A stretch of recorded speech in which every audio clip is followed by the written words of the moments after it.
Oke, shalom, selamat siang anak-anak semuanya. Bagaimana dengan keadaan kalian? Ibu berharap sampai dengan siang ini kalian masih baik-baik saja dan sehat-sehat selalu ya. Anak-anak, baik, kita akan melanjutkan materi kita. Kita akan masuk ke materi subbab C kita, yaitu karakteristik lapisan bumi ya, dimana kita akan mempelajari terkait dengan struktur bumi. Oke, baik. Yang pertama, karakteristik lapisan bumi. Ya, anak-anak, bumi adalah planet tempat tinggal seluruh makhluk hidup beserta dengan isinya ya.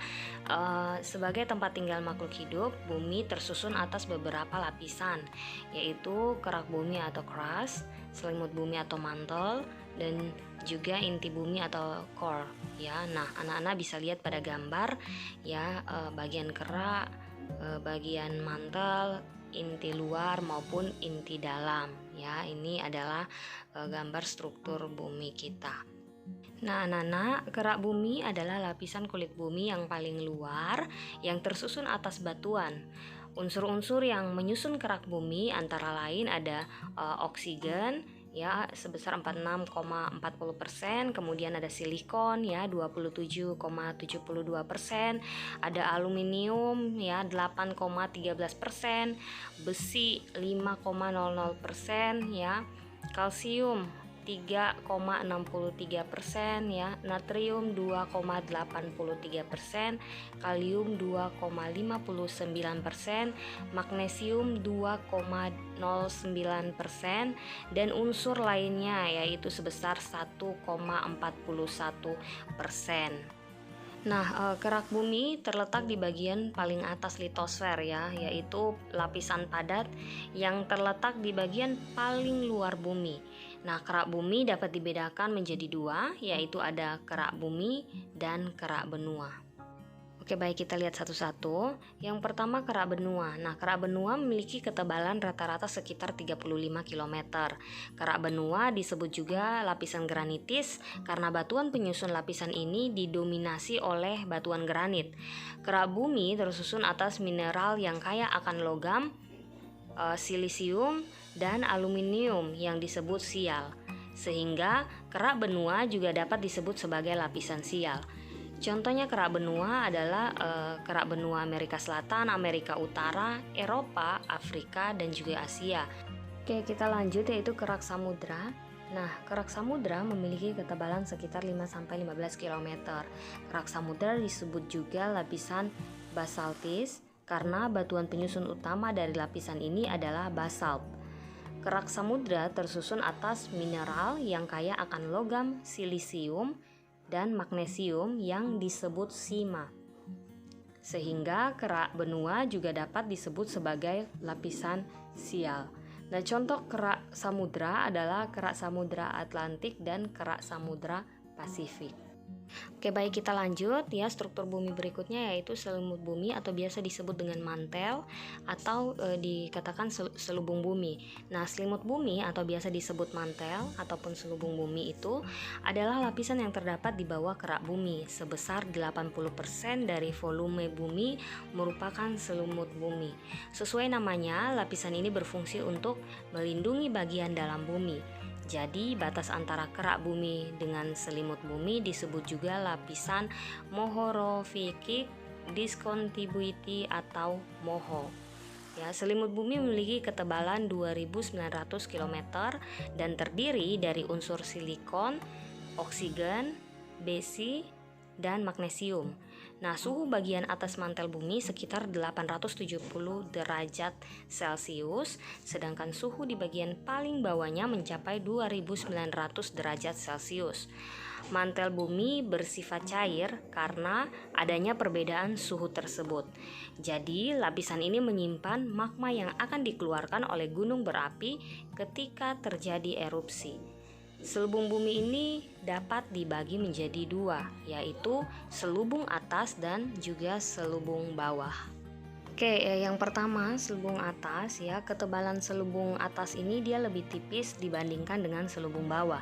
Selubung atas ini dia berada pada kedalaman 100-300 km di bawah permukaan bumi. Lapisan paling atas di bagian ini disebut dengan astenosfer. seperti halnya es mengapung di atas air. Sedangkan untuk selubung bawah, ya dia berada di kedalaman 300 sampai 2890 km di bawah permukaan bumi. Nah, batuan penyusun selubung bawah bersifat kental karena tekanan yang tinggi. Ya, kita lanjut anak-anak di inti bumi. Nah, anak-anak, ini adalah struktur bumi yang berikut ya. Inti bumi menempati bagian paling dalam dari bumi dengan kedalaman antara 2.900 sampai 6.371 km. Batuan penyusun inti bumi ini diduga kaya dengan besi dan juga nikel. Nah, dugaan ini berdasarkan pada perhitungan mengenai destinasi bumi. Inti bumi dapat dibagi dua ya, yaitu inti bagian luar ya atau outer core dan inti bagian dalam atau inner core. Nah, inti luar dan inti dalam ini dipisahkan oleh Lehman discontinuity ya. Nah, inti luar ini bagian luar, diperkirakan dia berwujud cair dengan kedalaman antara 2.900 sampai 5.100 km ya. Meskipun cair, tingkat kepadatan lapisan ini sangatlah tinggi. Suhu pada inti luar diperkirakan mencapai 2.900 derajat Celcius. Sedangkan inti dalam, ini inti bagian dalam diperkirakan berwujud padat dengan kedalaman antara 5.100 sampai dengan 6.371 km. Suhu pada inti dalam diperkirakan mencapai 4.500 derajat Celcius. Nah, kalau sebelumnya kalian sudah pelajari yang pertama struktur bumi, kita masuk yang bagian kedua yaitu berbagai bentuk muka bumi. Kita tahu bahwa tinggi rendah permukaan bumi itu disebut dengan relief muka bumi ya. Jadi relief dibagi menjadi dua, ada relief daratan dan juga relief dasar laut. Relief daratan itu ada pegunungan dan gunung, ada dataran tinggi dan dataran rendah, ada peneplain ya, ada pantai, dan di relief dasar laut ada teras benua, lereng kontinen, palung laut, gunung api bawah laut, dan guyot. Nah, anak-anak masih banyak lagi bentuk muka bumi, kalian bisa melihat atau search ya di internet. Nah, anak-anak, selanjutnya Ibu Bella akan menampilkan video ya, cuplikan video singkat. Silakan kalian menonton dan menyimaknya ya. Tahukah kalian, benua yang ada saat ini berbeda dengan 200 juta tahun yang lalu? Setelah bumi terbentuk, bumi terus bergerak di atas lapisan magma yang ada di dalam bumi. Ketika lempeng ini bergerak, saling menjauh dan bertumbukan, maka terjadilah bentukan alam seperti yang kita lihat saat ini. Setidaknya ada 5 teori yang berbeda menunjukkan sejarah permukaan bumi, yaitu teori kontraksi, teori Laurasia Gondwana, teori pergeseran benua, teori konveksi, dan teori lempeng tektonik. Namun, yang sekarang akan kita bahas adalah teori pergeseran benua. Teori pergeseran benua atau continental drift theory adalah teori yang mengungkapkan bahwa terdapat satu buah daratan yang dikelilingi oleh lautan. Daratan itu atau benua besar itu dinamakan Pangea, yang dikelilingi oleh lautan yang luas bernama Pantalasa. Selama berjuta-juta tahun yang lalu, benua ini bergerak dan akhirnya terpisah satu sama lain, seperti yang kita lihat sekarang. Nama Pangea berasal dari bahasa Yunani kuno, Pan yang artinya seluruh dan Nya yang berarti bumi. Nama itu diciptakan pada simposium 1927 dibahas oleh Alfred Wegener tentang teori pergeseran benua. Teori hanyutan benua banyak didukung oleh para ahli berdasarkan bukti-bukti yang ada.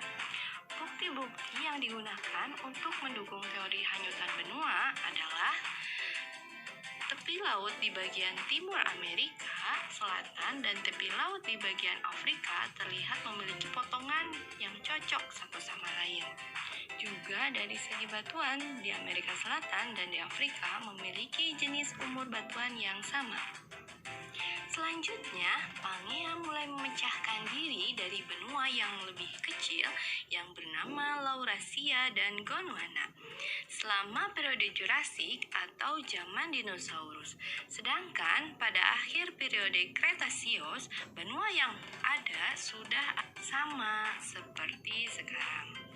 Pada saat benua Pangea terbentuk, daratan-daratan yang menjadi benua sekarang memiliki daratan penghubung yang menghubungkan benua Amerika bagian utara dan selatan, Afrika, India, Australia, dan Antartika. Nah, bila kulit bumi terus bergerak sampai hari ini, berapakah kecepatannya? Jadi, benua yang kita diami saat ini bergerak sangat lambat dan tidak bisa dirasakan kita yang berdiri di atasnya. Pergerakan ini hanya 1,5 inci per tahun, bahkan lebih lambat dari pertumbuhan kuku jari kita. Dan dengan ini jelas, dibutuhkan jutaan tahun untuk bergerak saling menjauh dan membentuk benua yang ada sekarang.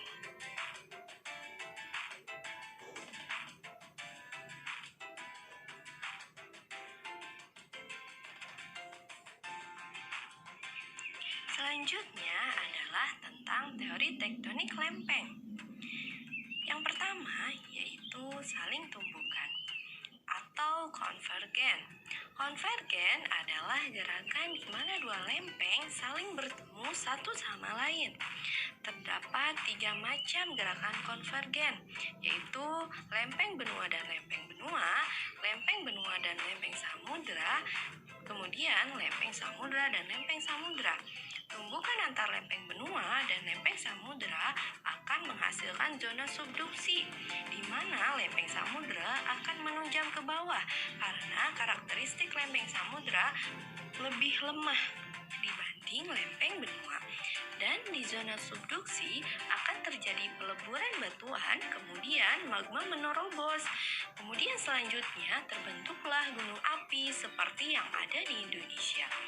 Contoh fenomena subduksi ini antara lempeng benua Eurasia dan lempeng Indo-Australia pada bagian barat Pulau Sumatera dan selatan Pulau Jawa. Terdapat banyak gunung api dan tumbukan ini juga akan menghasilkan palung yang berada di laut. Tumbukan antar lempeng benua dan lempeng benua maka akan membentuk sebuah pegunungan.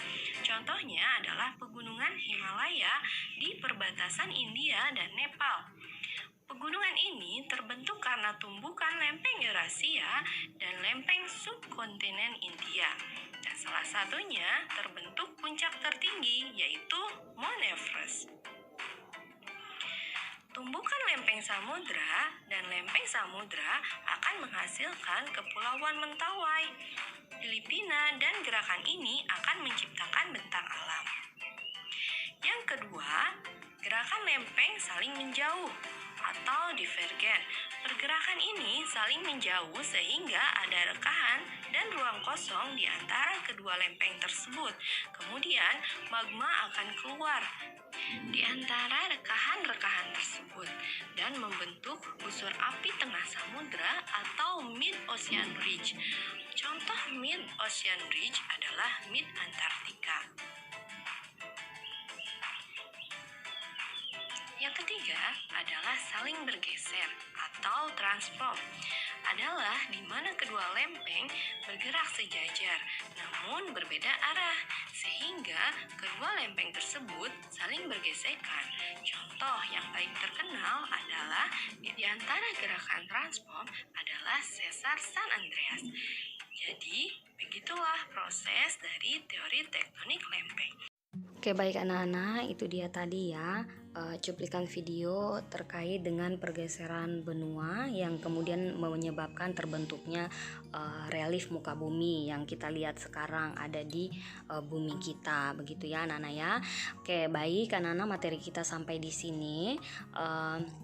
Anak-anak jangan lupa ya untuk belajar lagi kembali ya. Ibu Bella akan mengirimkan daftar nama-nama kelompok kalian ya, yang akan kalian lihat di Teams ya. Jadi gunakan sisa waktunya untuk berdiskusi dengan teman-teman kelompok kalian masing-masing untuk persiapan kalian formatif maupun sumatif ya. Nama-nama akan Ibu kirimkan di Teams. Oke, begitu ya. Sekian anak-anak. Terima kasih untuk perhatian kalian ya. Tetap semangat dan Tuhan Yesus memberkati kita semua.